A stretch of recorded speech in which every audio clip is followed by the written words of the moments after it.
Assalamualaikum warahmatullahi wabarakatuh. Perkenalkan, saya Rahmi Fadilah, CGP Angkatan 11 Kabupaten Aceh Barat Daya.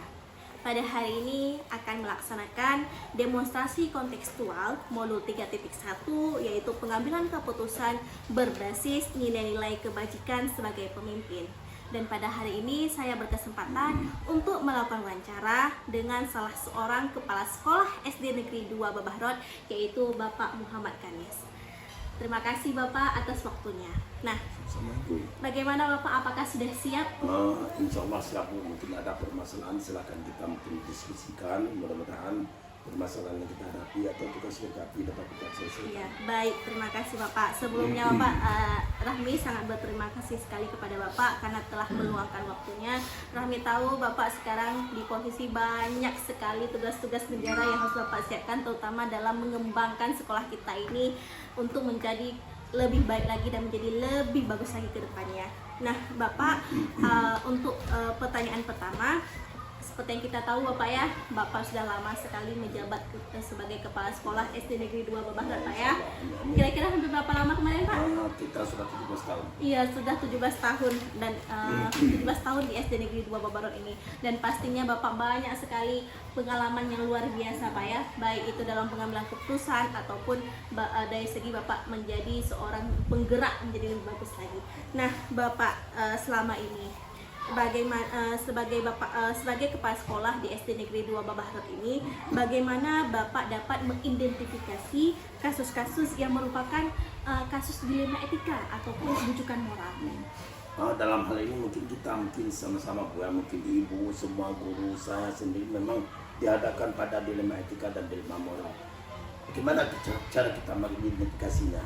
Kita lihat dari sebuah permasalahan. Misalnya guru melihat permasalahan siswa, di mana ada kasus siswa, kenapa dia sering tidak sekolah, kenapa dia tidak sekolah, kita harus telusuri. Mungkin juga karena dia ada seragam sekolah dan ini itu.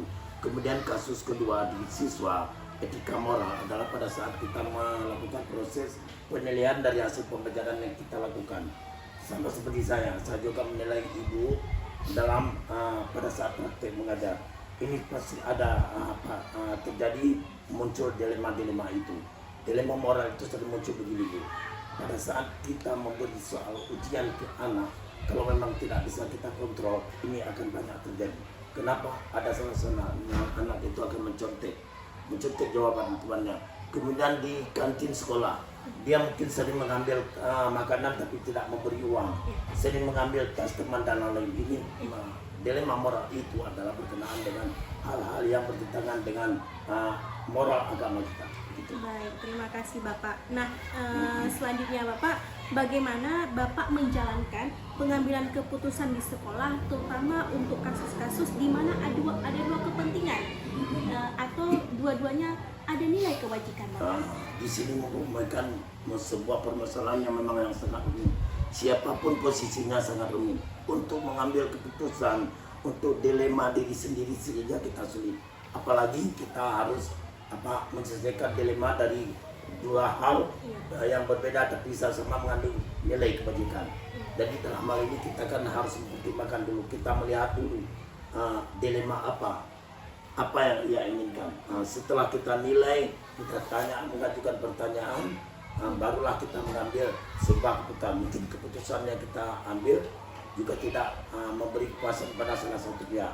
Namun kita selaku pemimpin sekolah, pemimpin pembelajaran dalam ini harus benar-benar mereview, harus benar-benar menilai bahwa keputusan yang kita ambil itu tidak menjadi sebuah bumerang, sehingga nilai moral kita yang sebagai pengambil akan jatuh di mata yang menghadapi sebuah permasalahan.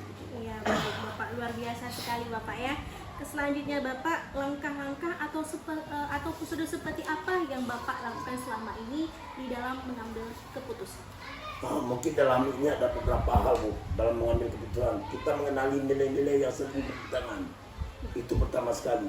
Yang kedua, tentukan pihak yang terlibat. Jadi apa permasalahan yang dia hadapi. Kemudian kumpulkan fakta-fakta. Jadi tanpa kita mengumpulkan fakta-fakta mungkin kita tidak bisa mengambil keputusan, karena keputusan yang kita ambil harus sesuai dengan penyebab faktanya. Interpretasi dilema itu sendiri membuat keputusan itu tidak sulit. Karena kita harus tahu dulu penyebabnya apa. Kita kumpulkan fakta-fakta dulu, kemudian pengujian benar atau salah menggunakan uji regulasi. Regulasi kan mungkin ada pada teknik kita Bagus sekali Pak, luar biasa rupanya Bapak sudah menerapkan 9 tahapan di dalam pengambilan keputusan. Luar biasa sekali Bapak. Untuk selanjutnya Bapak, hal-hal apa saja yang selama ini Bapak anggap efektif di dalam pengambilan keputusan, terutama di kasus dilema etika Bapak? Di sini kita mengambil hal-hal yang kita lakukan adalah tetapkan tujuan yang jelas. Tujuannya itu apa? Kemudian ketahui kelebihan dan kekurangan dari kedua permasalahan tersebut. Pertimbangkan berbagai macam kemungkinan yang akan terjadi. Kemudian pikirkan dampak yang mungkin terjadi. Siapkan alternatif, membuat catatan. Kemudian kelola stres. Kelola stres apa? Kelola stres bagi yang sedang menghadapi semua permasalahan. Iya Bapak, bagus sekali, luar biasa Pak ya. Nah kemudian Bapak, apa saja sih Pak yang saat ini menjadi tantangan terbesar Bapak di dalam mengambil keputusan, terutama pada kasus dilema etika? Di sini yang sangat rumit Bu. Seperti di awal saya gambarkan tadi. Karena kenapa? Pada dilema etika mungkin semua kita terjadi permasalahan, apalagi di rumah tangga. Salah satu contoh, misalnya di sini kan ada penjaga sekolah. Penjaga sekolah dengan kita gaji hanya 700.000 per bulan, dia ada anak 3 orang, kemudian sering juga tidak masuk buka sekolah, kemudian pulang tutup, nggak tahu tutup sekolah lagi, sedangkan dia kan ada tanggung jawab yang lain. Kemudian di sisi lain kita juga sekolah kan sangat membutuhkan tenaga beliau. Di sisi lain beliau tuh harus mencari nafkah tambahan agar dapat menghidupi keluarganya. Dalam ini kan memang sangat sulit. Jadi mau tidak mau kita pertimbangkan kembali, carilah juga solusi berulang-ulang. Kalau tidak juga terdapat solusi yang berulang-ulang, kita juga selaku pimpinan sekolah harus mempertimbangkan warga sekolah, guru-guru di sekolah kita. Jadi mudah-mudahan keputusan yang kita ambil itu tidak terjadi sebuah beban moral, terutama bagi saya sendiri, juga beban moral bagi pihak yang memang seperti penjaga sekolah kita. Ya, baik, terima kasih Bapak. Nah selanjutnya Bapak, apakah Bapak memiliki sebuah jadwal dalam penyelesaian kasus dilema etika, atau Bapak langsung menyelesaikannya di tempat? Kalau kita langsung di tempat mungkin kita lihat tuh permasalahannya apa. Kalau memang permasalahan itu sangat mendesak, mungkin langsung.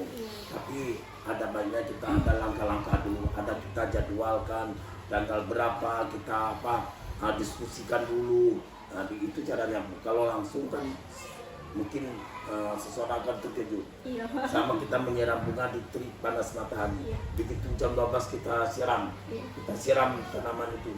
Bukan malah tanaman itu akan tumbuh subur, malah tanaman itu akan laju. Jadi dalam hal ini saya juga panggil beliau dulu, kemudian kita tanya solusi apa penyebabnya. Mungkin dari penyebab yang diutarakan kita dapat mengambil sebuah keputusan yang mengandung nilai kebajikan dan kebijakan. Baik Bapak, luar biasa sekali Bapak. Nah untuk saat ini Bapak, adakah seseorang atau faktor apa yang selama ini mempermudahkan Bapak, membantu Bapak di dalam pengambilan keputusan, terutama di kasus dilema etika? Dalam hal ini mungkin sangat mudah sekali Bu. Karena kenapa? Saya memiliki rekan kerja yaitu guru yang memang sangat handal dalam melakukan diskusi untuk memecahkan berbagai macam masalah. Saya yakin anggota saya di sekolah saya itu memiliki guru-guru yang memang bertanggung jawab dan sangat profesional. Gitu. Baik Bapak, luar biasa sekali Pak ya, Bapak mempunyai rekan-rekan yang luar biasa juga Bapak ya. Nah untuk selanjutnya Bapak, dari semua yang telah Bapak sampaikan tadi, dari bagaimana Bapak mengidentifikasi kasus dan kemudian faktor-faktornya, kemudian pembelajaran apa sih yang bisa Bapak ambil dari pengalaman Bapak dalam pengambilan keputusan dilema etika? mungkin ada dua sisi yang sangat berbeda Bu selama ini. Mungkin lebih banyaknya ke sisi kebajikan dalam keputusan yang kita ambil, karena setiap keputusan yang saya ambil saya tanyakan dulu, saya diskusikan dulu dengan dari rekan guru. Jadi kalau rekan-rekan guru itu lebih sangat positif dalam menanggapi permasalahan teman-teman yang dihadapi teman-temannya, juga yang dihadapi murid-muridnya. Jadi itu sebuah sisi terbaiknya. Sisi terburuknya apa? Mungkin semua keputusan yang kita ambil itu sangat tidak memberi kepuasan pada pihak penerima. Karena kenapa? Kita manusia. Karena kepuasan dan keputusan yang itu bukan milik kita, hanya milik Allah. Tapi kita manusia kan selalu berada dalam kesilapan, dalam kelapaan. Pada saat pengambilan keputusan pun sudah kita diskusikan dengan rekan-rekan guru, kita pun tidak sempurna dalam mengambil keputusan itu sendiri. Ya baik Bapak-bapak, berarti menjunjung sekali Pak ya nilai-nilai kolaborasi Pak ya di dalam mengambil keputusan. Baik Bapak, terima kasih. Kita sudah sampai di akhir pertanyaan. Terima kasih Bapak jawabannya, dan sangat banyak sekali ilmu-ilmu yang saya dapatkan dari Bapak. Baik, terima kasih atas waktunya Bapak. Demikianlah wawancara saya dengan Bapak Muhammad Kanis selaku Kepala SD Negeri 2 Babahrot. Terima kasih atas waktunya. Salam penggerak, bergerak, tergerak, dan menggerakkan.